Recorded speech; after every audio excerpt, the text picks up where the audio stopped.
అస్సలామలైకుం వరహమతుల్లాహి వబరకాతుహు. Hi viewers, ఎలా ఉన్నారు? బాగున్నారా? ఇక్కడ చూడండి, నేను గాజర్కి ఖీర్ చేస్తున్నానండి. గాజర్ అంటే ఏం లేదండి, క్యారెట్లో అదొక క్వాలిటీ. అది మంచిగా పింకిష్గా, కొంచెం లెంతీగా, పొడుగ్గా ఉంటాయి, అంతే అండి. టేస్ట్ కూడా కొంచెం స్వీట్నెస్ ఉంటుంది గాజర్లో.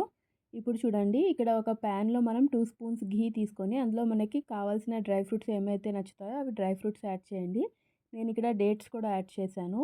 ఇప్పుడు చూడండి, హాఫ్ అన్ అవర్ బిఫోర్ నేను ఒక 4 స్పూన్స్ బాస్మతి రైస్ అయితే సోక్ చేసి పెట్టానండి, నానపెట్టాను.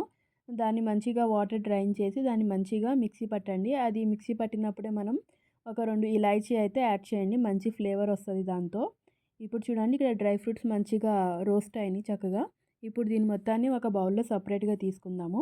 అదే ప్యాన్లో ఇంకొక స్పూన్ ఘీ యాడ్ చేసి మనం గాజర్ ఏదైతే మనం తురిమి పెట్టుకున్నామో ఆ గాజర్ని యాడ్ చేయండి. ఇక్కడ నేను 1 లీటర్ పాలతో అయితే చేస్తున్నానండి. దానికి నాకు 300 గ్రామ్స్ గాజర్ అయితే తీసుకున్నాను, 2 పెద్ద సైజు గాజరు. దాన్ని మంచిగా గ్రేట్ చేసి యాడ్ చేయండి. మీరు గాజర్కి బదులు క్యారెట్తో అయినా చేసుకోవచ్చు, సేమ్ అదే టేస్ట్ ఉంటుంది, ఫ్లేవర్ కూడా సేమ్ అదే ఉంటుందండి. కాకపోతే కలర్ కొంచెం చేంజ్ అవుతుంది. ఈ గాజర్తో చేసే మట్టికి కలర్ చాలా బాగా వస్తుంది. ఇప్పుడు ఇక్కడ మనం ఫుల్ ఫ్యాట్ మిల్క్ తీసుకున్నామండి, 1 లీటరు. కాచి చల్లార్చిన పాలు ఏదైతే ఉంటుందో మీగడతో తీసుకున్నాను. ఆ పాలు యాడ్ చేసి ఇలాగా మంచిగా మరుగుతున్నప్పుడు మనం బాస్మతి పేస్ట్ ఏదైతే చేసి పెట్టుకున్నామో అది కూడా యాడ్ చేయాలి.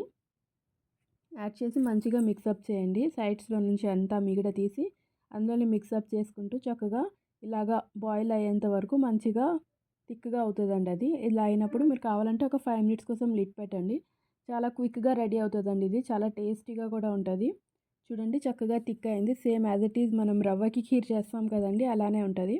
ఇప్పుడు ఇది దించే ముందు మనం ఇక్కడ షుగర్ అయితే టేస్ట్కి సరిపడా షుగర్ అయితే యాడ్ చేసుకోండి. యాడ్ చేసి మనం రోస్ట్ చేసి పెట్టుకున్న డ్రై ఫ్రూట్స్ ఏవైతే ఉన్నాయో అవి కూడా యాడ్ చేయండి.